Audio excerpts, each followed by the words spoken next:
¿Quién de ustedes ha estado en una tormenta entre las 3 y las 6 de la mañana?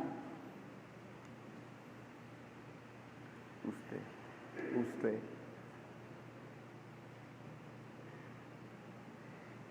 ¿Y algún día ha pensado que el Señor le está mirando y que está orando por usted y que está pendiente de su cuidado? La Biblia enseña que los discípulos de Cristo no sabían que Dios estaba en esa montaña orando por ellos, pendiente de esa barca.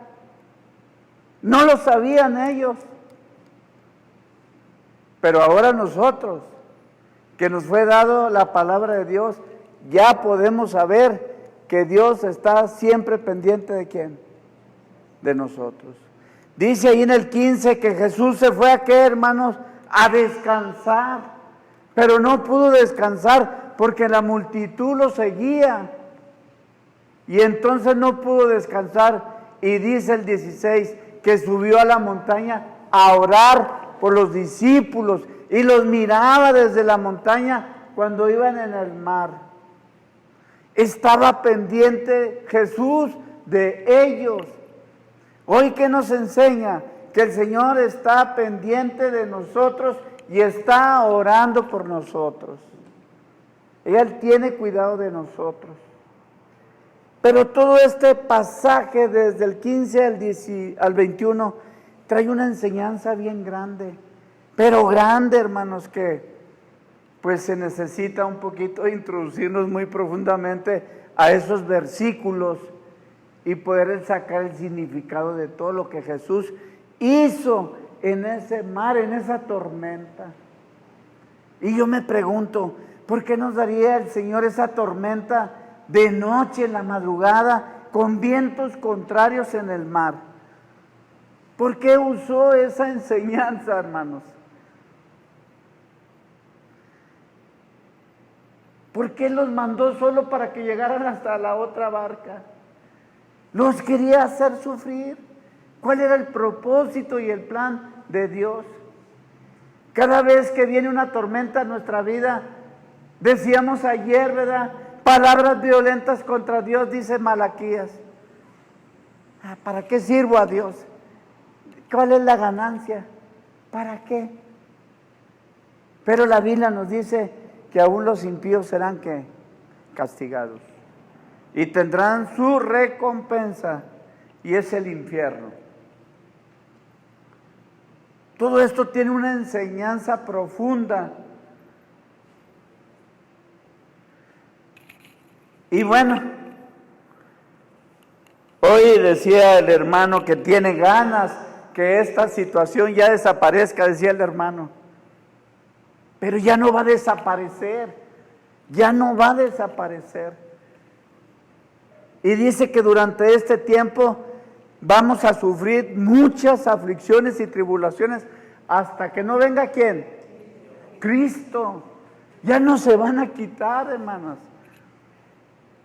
¿Cuál fue la primera pandemia que la Biblia dice que el hombre sufrió? Y está en Génesis 12 y dice que fueron las 10 plagas que Jehová envió al faraón por causa del pecado. Nuestro pecado, hermanos, cuando Dios manda una plaga por nuestro pecado, Él es el único que la puede quitar, cuando Él la manda. Pero cuando somos, por nuestras consecuencias, hemos pecado contra la creación de Dios porque hemos modificado ¿qué? El medio ambiente.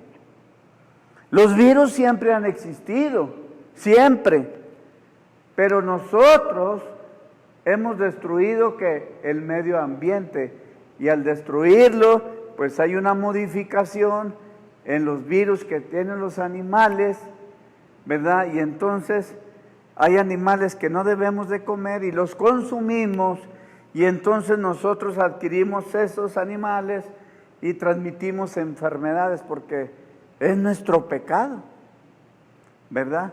Y bueno, eso va a traer serias consecuencias. Y hemos modificado muchas cosas, pero ya no va a haber nada agradable. Dice la Biblia, hasta que Cristo venga por su iglesia. Hermanos, necesitamos meditar y pensar en la palabra y reflexionar. ¿Cómo estoy yo delante de Dios? ¿Cómo es mi relación con Dios? Decía el hermano, ¿verdad? No hemos entendido y un día lo vamos a entender hasta que estemos en la presencia de Dios o bien en el infierno. Jesucristo es el milagro que usted necesita y se encuentra usted en medio de un gran problema. Todos tenemos una necesidad porque estamos en medio de un problema. ¿Cómo se llama ese problema que tenemos nosotros? Y es un amigo que tenemos, un viejo amigo que tenemos.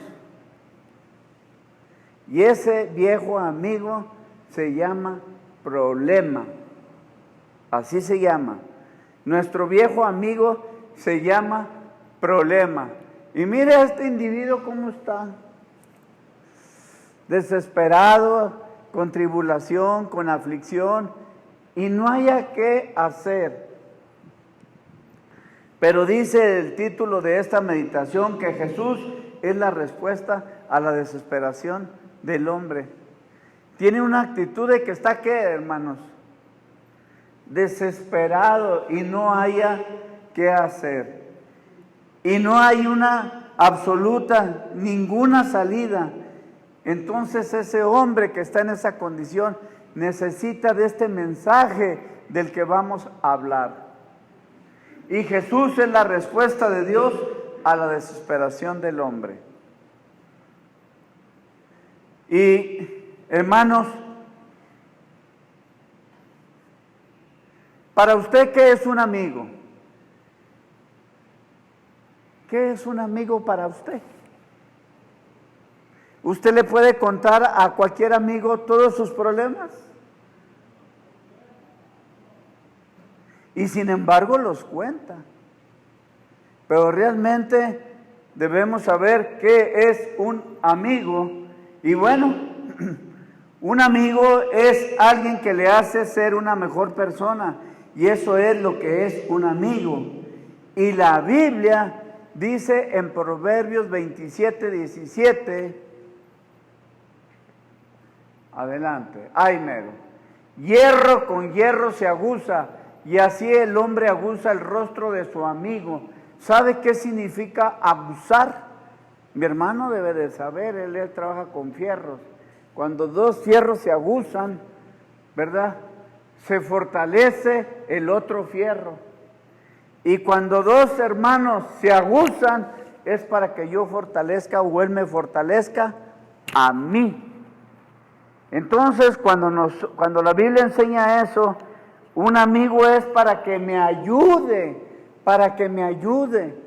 no para que me incite a las drogas, a la perdición. Ese no es un amigo, ¿verdad? Un amigo es aquel que me ayuda a vivir una vida en Cristo y me ayuda a salir del problema enseñándome a orar y a buscar al único que me puede sacar de la tormenta, que es Cristo Jesús, ¿verdad? Él es el único. Y así el hombre aguza el rostro de su amigo, lo fortalece. Significa que un amigo lo motivará a crecer en un verdadero amigo.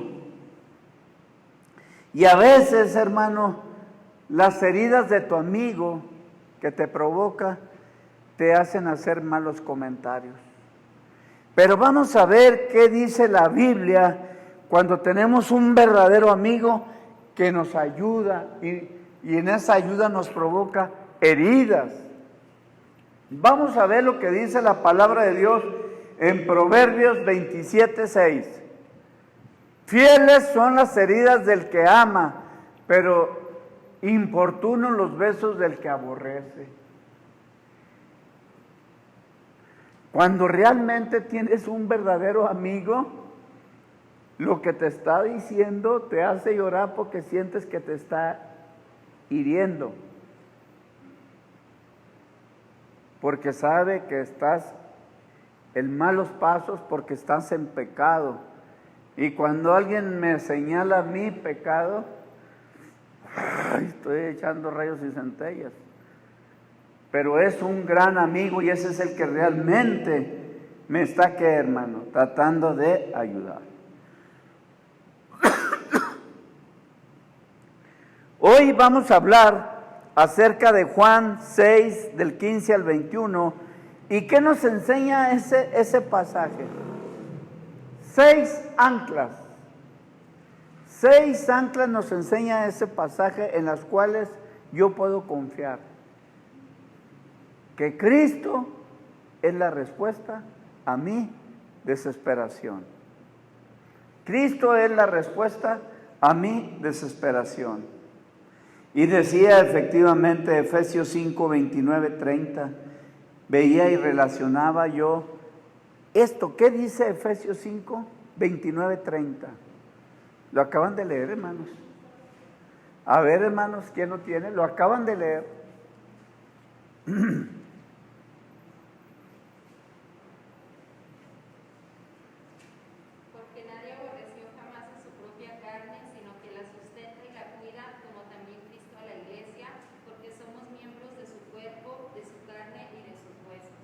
Allí va Pedro, allí van muchos de sus discípulos.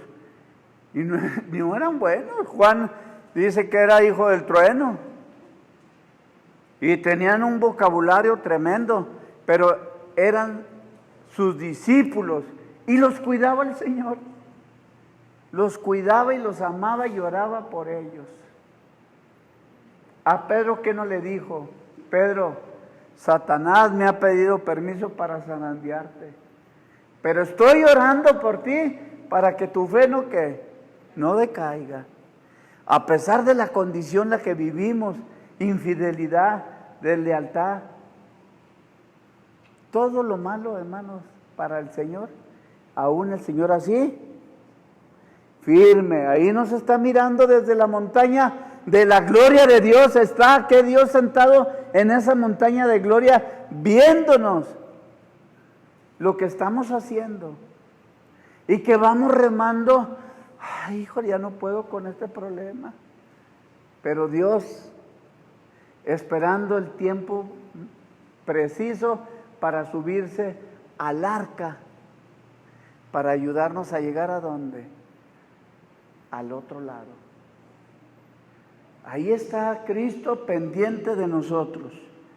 Y bueno, quiero ver esas 6 anclas. ¿De qué nos habla? Y la primera ancla nos enseña que estamos gobernados ¿por quién? Estoy gobernado por tu providencia. Cada uno de nosotros reconozcamos que estamos gobernados por la providencia ¿de quién? De Dios, hermanos. Y esta tormenta nos tomó por sorpresa al caminante del mar, al Señor Jesús, y está diciendo que aquel que tuvo el poder para calmar las olas y caminar sobre el agua, se sorprendió cuando surgió esta tormenta. Y aquel del cual cuenta la Biblia fue el que ordenó, levantó y formó los mares tormentosos. Aquel que hace tantos años, dice la Biblia, como nos dice en Mateo 14, 22,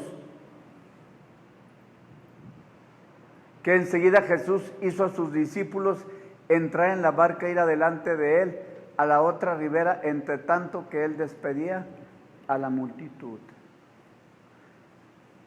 Dice que los veía que venían, hermanos, pero batallando, cansados, ya con ganas de ¿qué? De rendirse, porque estaban los vientos contrarios tremendos. ¿Han escuchado la canción de Nena Leal? Sí, hay una canción muy preciosa, un himno, que se llama Vientos Contrarios. Y nunca se me ha olvidado porque Fernando, el mío, Mi hijo ganó una vez un concurso en Palabra de Vida con esa melodía, con ese himno, ese canto, Vientos Contrarios. Yo me acuerdo bien porque fuimos. Bueno, hermanos,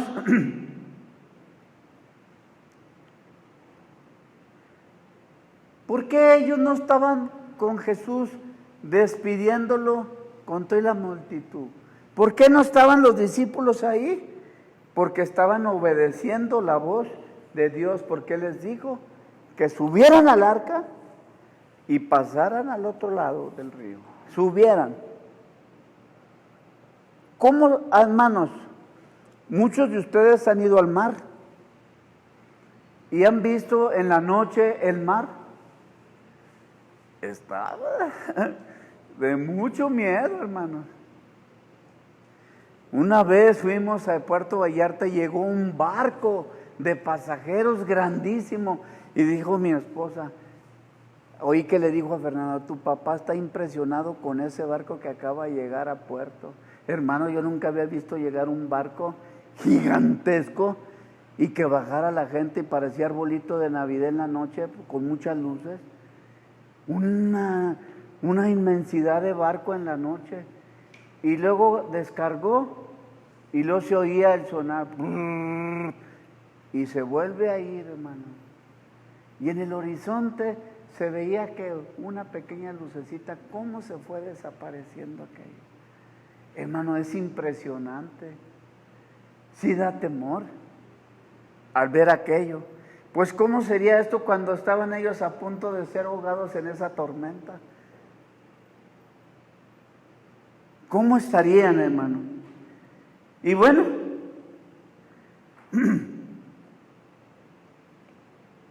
eso es la primera ancla, que estamos gobernados por la providencia de Dios. Él provee todas las cosas. En su voluntad y en soberanía, buena o mala, es la providencia de Dios.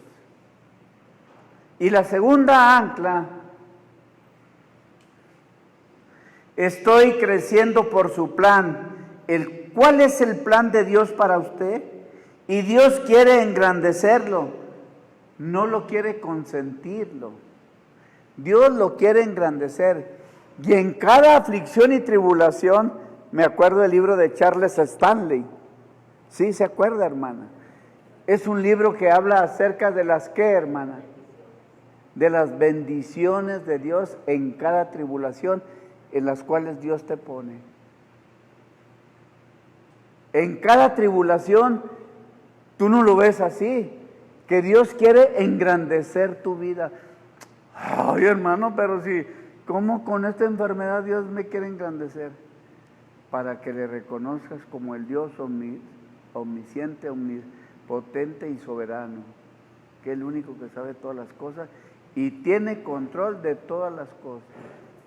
Y dice la Biblia que todo lo puso abajo de sus pies. Y ahorita van a ver por qué.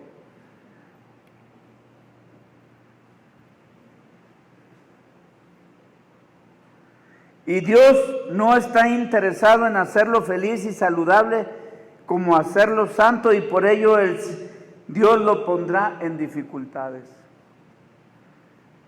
El propósito de Dios es santificarnos. Él no quiere que seamos ricos en materiales. No. Cada día el Señor nos va a ir poniendo tribulaciones, aflicciones, porque Él quiere que engrandecernos. ¿Verdad que no lo entendemos, hermanos? Nuestra mente es tan finita que por eso el Señor dice, mis pensamientos no son vuestros pensamientos. Porque no alcanzamos a entender y a comprender por qué Dios a veces nos manda estas tribulaciones. Madres angustiadas con hijos enfermos. ¿Por qué, Señor? Si yo te sirvo, por algo el Señor lo mandó. Los planes y propósitos de Dios, solamente Él los sabe, cuál es el propósito y la finalidad. Pero ¿es para qué?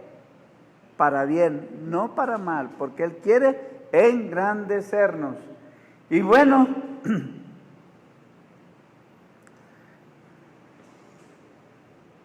quiero que vayan al Salmo 4:1 y mire lo que dice.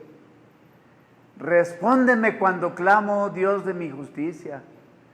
Cuando estaba en angustia, tú me hiciste ensanchar. Ten misericordia de mí y oye mi oración. ¿De quién será ese personaje que está diciendo, cuando estuve en aflicción, tú me ensanchaste, Señor? Ahí está diciendo la Biblia que en la aflicción Dios nos quema. Dios nos ensancha. ¿Cómo estaba el rey David, hermanos? Cuando era perseguido por su hijo Absalón, que lo quería matar. Pero dice que él pidió a Dios, escucha, Señor, oh Dios, mi justicia.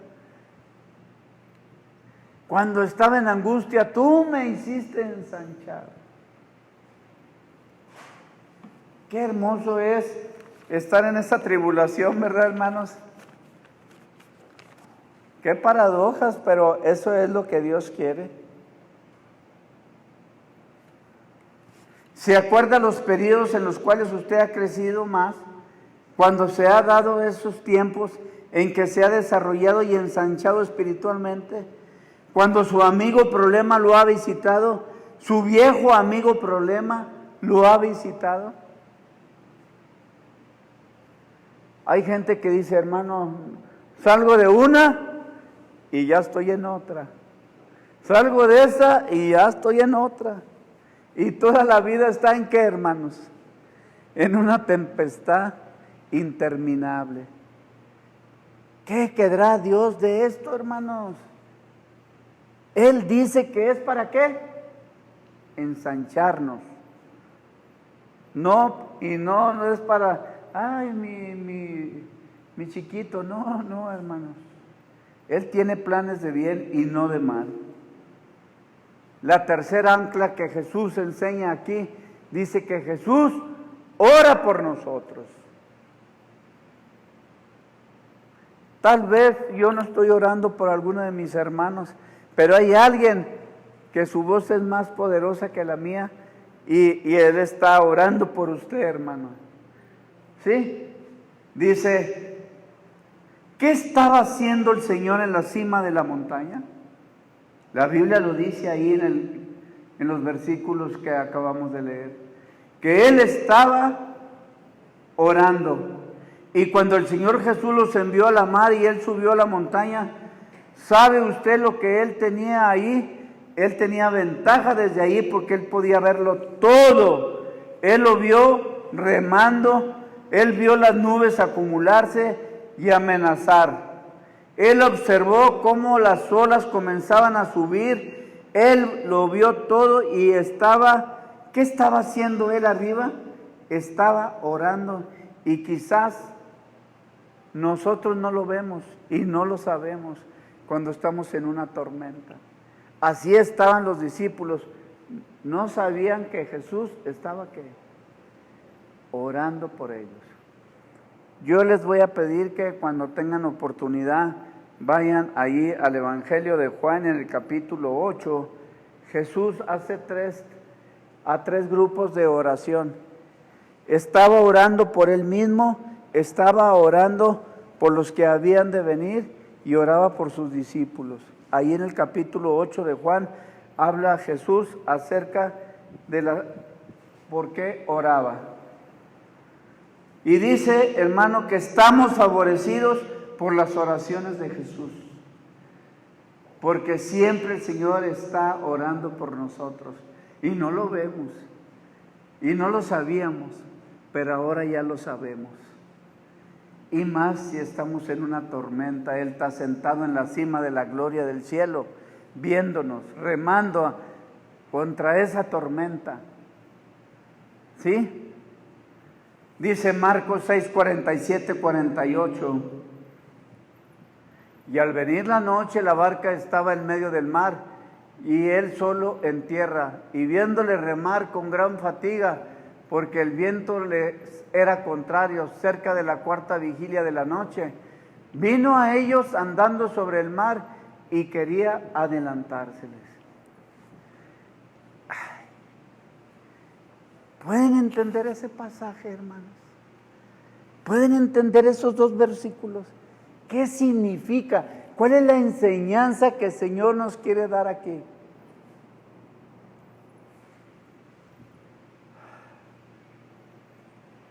Dice ahí algo importantísimo. Él los estaba viendo remar con fatiga porque el viento les era contrario cerca de la cuarta vigilia de la noche. Vino a ellos andando sobre el mar.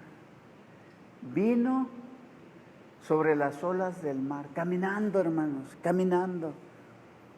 Y aquí vamos a ver 3 milagros en los cuales 3 cosas importantes nos enseña esto. Y dice, vino andando sobre ellos y quería adelantárseles. Vamos a ver qué nos enseña este pasaje. Dice que ellos no lo podían ver, él sí los veía, él nunca les quitó la mirada. ¿Y qué estaba haciendo arriba? Orando. Por ellos él intercedía y está en medio de una tormenta. Y usted puede decir, su mirada está sobre el gorrión y yo sé que él me mira, él vela por usted y él ora por usted. Y yo sé que él me mira. Pero vamos a ver la Biblia en Hebreos 7:25, ¿qué nos dice? Por lo cual puede también salvar perpetuamente a los que por él se acercan a Dios, viviendo siempre para interceder por ellos.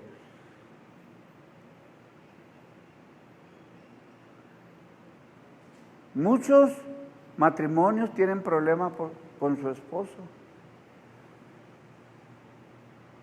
Y ustedes son cristianas y ellos inconversos. ¿Están intercediendo por ellos en oración? ¿No les gustaría que sus hijos, que su esposo fuera un cristiano también?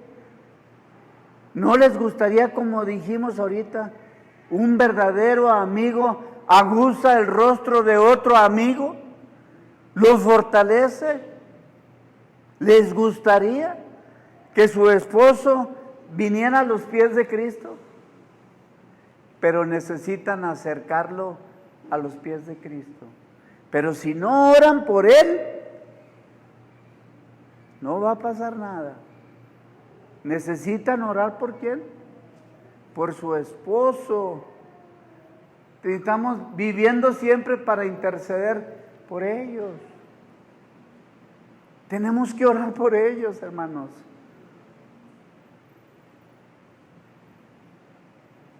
Dice ahí la Biblia en Juan 6:17, y entrando en una barca iban cruzando el mar hacia Capernaum. Estaba ya oscuro y Jesús no había venido a ellos. Y en Juan 6:20, ahí está, él les dijo, soy yo, no temáis. Cuando ya lo vieron, dicen ellos que vieron que parecía un ¿qué? Un fantasma y se asustaron. Pero Jesús, ¿qué les dijo? No temáis, yo soy. Una palabra judía que Dios le enseñó a Moisés para que le dijera a Faraón, ¿quién te envió? El gran yo soy.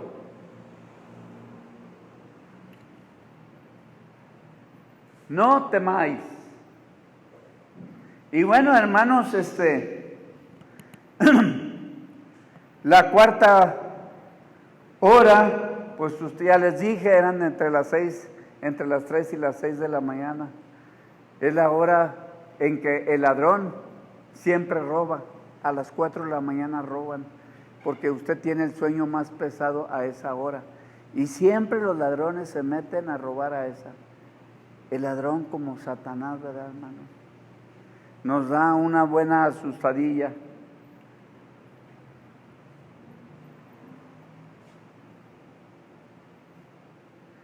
Una pregunta, ¿Por qué Jesús no vino antes? ¿Por qué Él esperó simplemente para hacerles sufrir? Me imagino con sus espaldas adoloridas, mirando la boca de una sepultura de agua, preguntando dónde está Jesús. Si Él pudo alimentar a 5,000, ¿dónde está Jesús? Él tenía su mirada puesta sobre ellos todo el tiempo y Él estaba orando por ellos todo el tiempo. Él no los había olvidado. El problema no era que Él se había olvidado de ellos. El problema es que ellos se habían olvidado de quién. Como sigue hasta ahorita. Jesús no nos olvida. Nosotros somos el que nos olvidamos de quién. Del Señor. Y dice la palabra de Dios. El Señor hace un milagro tremendo cuando alimenta a quién, a 5,000 personas. Y después que ellos ven el milagro, se olvidan del milagro que Jesús hizo y le vuelven a decir que quieren ver otro milagro. ¿Qué querían ellos? Milagro tras milagro. Pero no querían a Jesús, el autor de quién? De los milagros. ¿Y qué pasa con nosotros, hermanos? Queremos el milagro, pero no queremos ni invocamos el nombre de Jesús. Debemos luchar y conquistar espiritualmente a Jesús, ¿verdad? El autor de los milagros, hermanos. Y entonces queremos otro milagro. La Biblia dice que este pueblo lo olvidó el milagro. ¿Qué dice Nehemías 9, hermanos? Nehemías 9, 17, 18 dice ahí en Nehemías, miren, no quisieron oír ni se acordaron de tus maravillas que habías hecho con ellos. Antes endurecieron su cerviz y en su rebelión pensaron poner caudillo para volverse a su servidumbre. Pero tú eres Dios que perdonas, clemente y piadoso, tardo para la ira y grande en misericordia, porque no los abandonaste. Además, cuando hicieron para sí becerro de fundición y dijeron, este es tu Dios que te hizo subir de Egipto, y cometieron grandes abominaciones.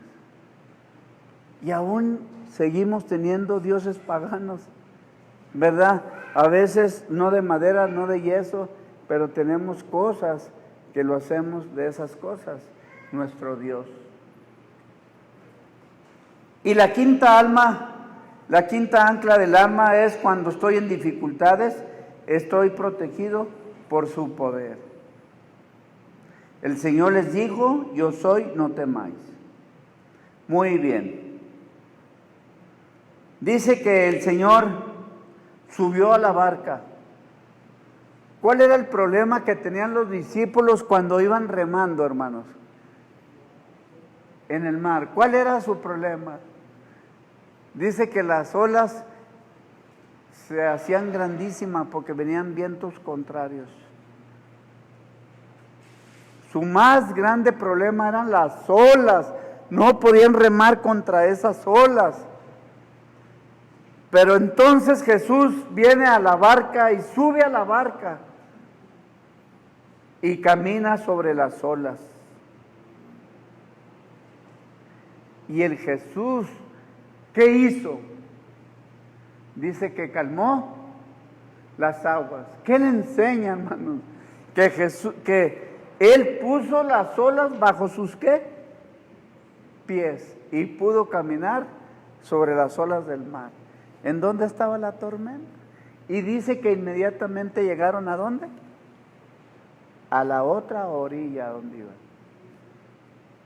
Cuando nosotros tenemos problemas, esos problemas que nosotros tenemos, Jesús los toma y los pone bajo sus pies. No podían remar, venían fatigados de remar contra la corriente. Pero pudo caminar Jesús sobre esas olas, sí, porque Jesús ya las había puesto bajo sus pies.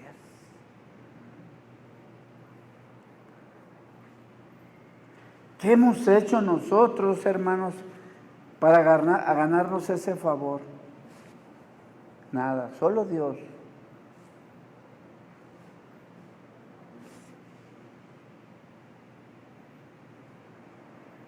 Parece, hermano, que va a caer sobre nuestras cabezas esas olas, pero Cristo ya las tiene bajo sus pies.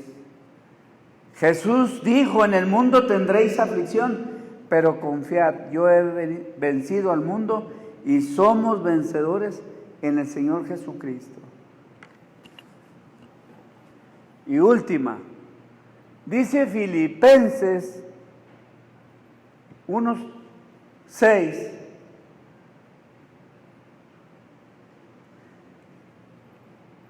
Estando persuadido de esto, que el que comenzó en vosotros la buena obra la perfeccionará hasta el día de Jesucristo.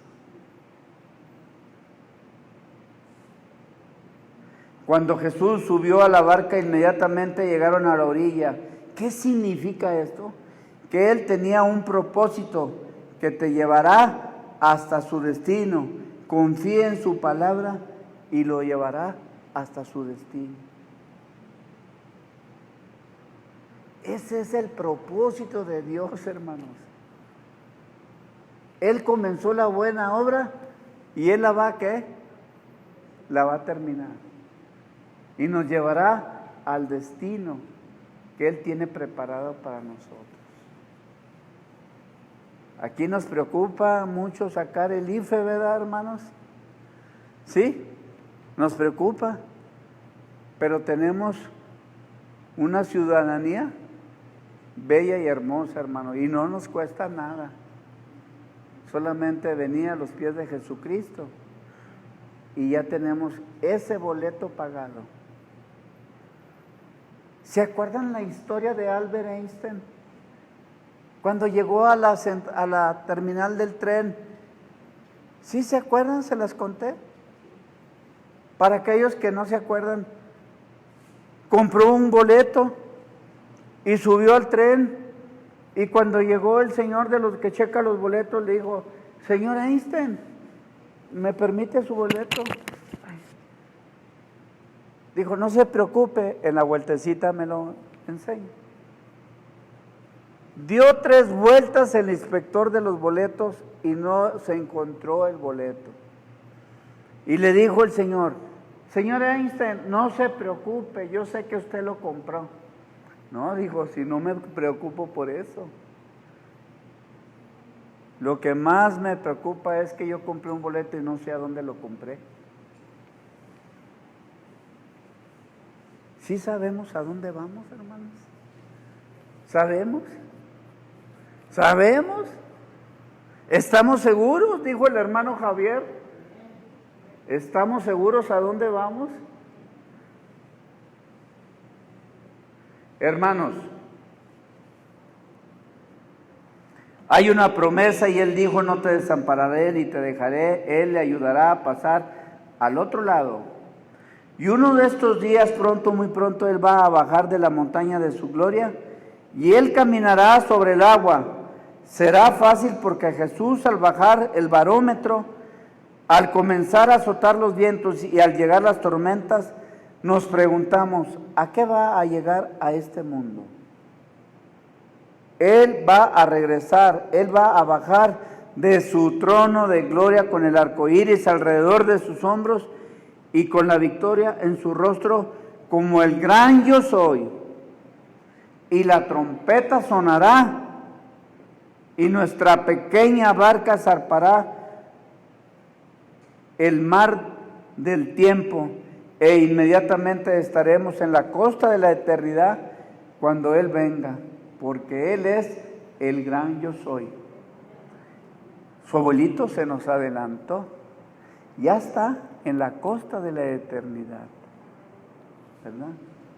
Y varios hermanos que ya han fallecido que están al otro lado. Hermanos, pues bendito sea el nombre de nuestro Dios y hay que seguir estudiando para poder discernir y entender la palabra y qué significa cada mensaje, por chiquito que esté el texto bíblico. tenemos que entender ese mensaje.